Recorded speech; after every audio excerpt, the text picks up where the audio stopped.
Okay, now let's look at how we compare fractions and decimals. Let's look at how we compare decimals first.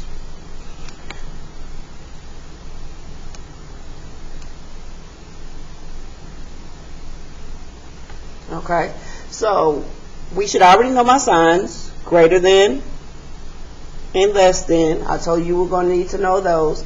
And so all we're doing is just comparing place value. So in this case, just line them up,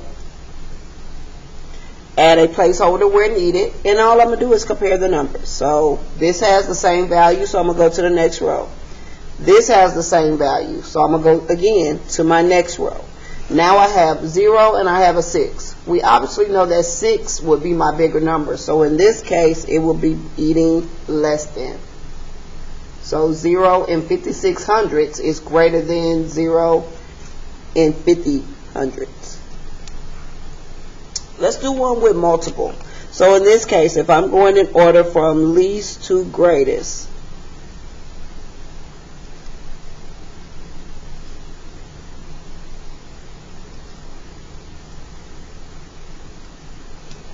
again, just line up your decimals, and then I'm going to compare which one would go in order from least to greatest.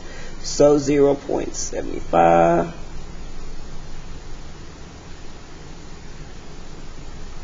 And where I have blank spots, I would go in and put placeholders to hold that number in place.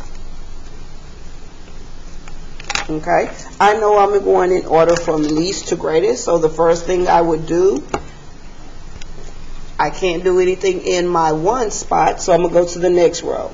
I have 7, 6, 3, and 5. And I'm going least to greatest, so therefore my 3 would come first, then my 5, then my 6, and then my 7. Let's look at how we compare fractions.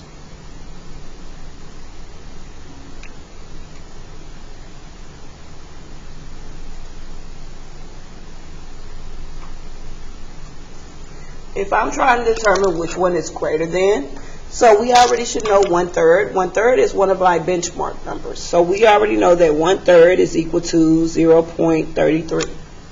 4/7 is not one of my benchmark fractions, so I would just simply have to go top in, bottom out.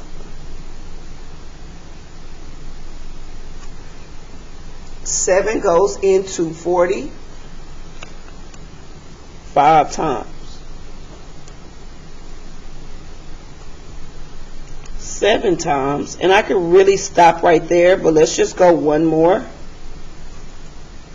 So therefore 4/7 is equal to, and I would do the same thing to compare. We obviously know that 5 is greater than 3, so in this case it should be less than.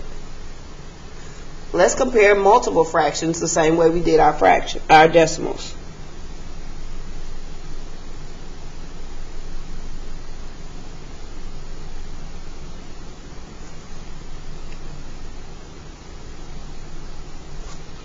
Okay, some of these are already our benchmark fractions, and we know these are benchmark fractions because they're on our green chart that we looked at, and we can easily remember them. So we already know that 1/2 is the same thing as 0.5 or 0.50, which is the same thing.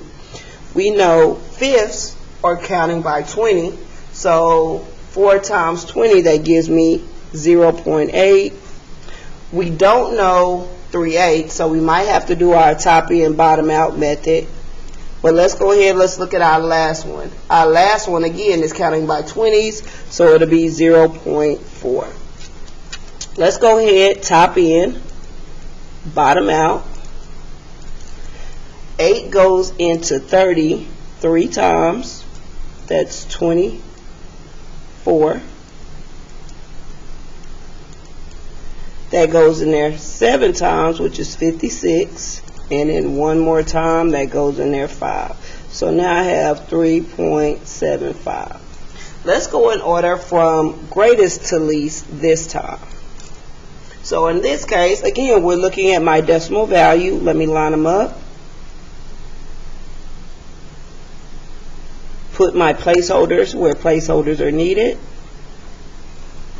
And then I'm going to look and see which one has the greater value. So in this case, I'm starting from least to greatest. This will be 1. This will be 2. This will be 3. And this will be 4.